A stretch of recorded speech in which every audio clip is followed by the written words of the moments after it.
I'll yield back. Thank you. Now I'd like to recognize the gentlelady from New York, Ms. Hochul, for 5 minutes. Thank you, Mr. Chairman. We're talking about personal notification systems, Mr. Administrator, how you can give information to the public.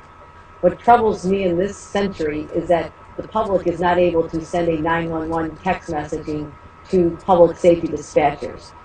Whether it's in a natural disaster, whether it's a situation we had at Virginia Tech, where there are children, young students in a lockdown situation, and they're sending 911 messages out there on their cell phones, believing fully that they're going to be heard, and we don't have the capability.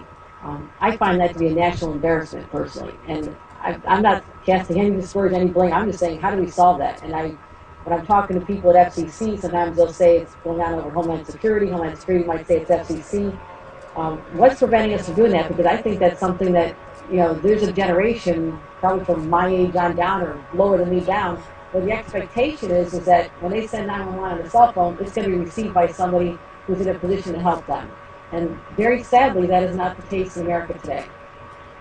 I'm going to ask my staff to give the FCC to respond back in writing, because I share your concerns. I know that the FCC has been working on what they call Next Generation 911, and they've been looking at some pilot programs of how you can start taking in text messaging and other types of social media.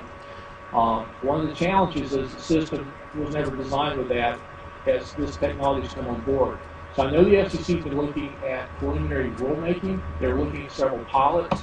And I will ask my staff to work with the FCC so we can respond jointly back to you what they're looking at in the next generation of 911, which they're anticipating. How do you adapt to the known, but also emerging technologies that we may not quite understand? Again, it's a common idea, and I think you pointed very well. We have to adapt the way the public communicates, not necessarily force them into the legacy systems. And so that's been one of the challenges as we move forward.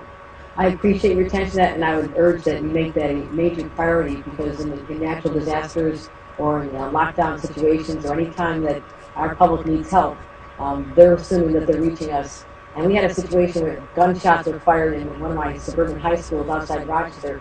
50 kids sent 911 messages, and they thought they were received. So I would like this to be a major priority, because I think it could be a tremendous help. If you're talking about pilot programs, I'll sign up right now. I've sat down with many of my public safety dispatch operations throughout my 7 counties, and they're ready to do it. They just need the resources to get it going. But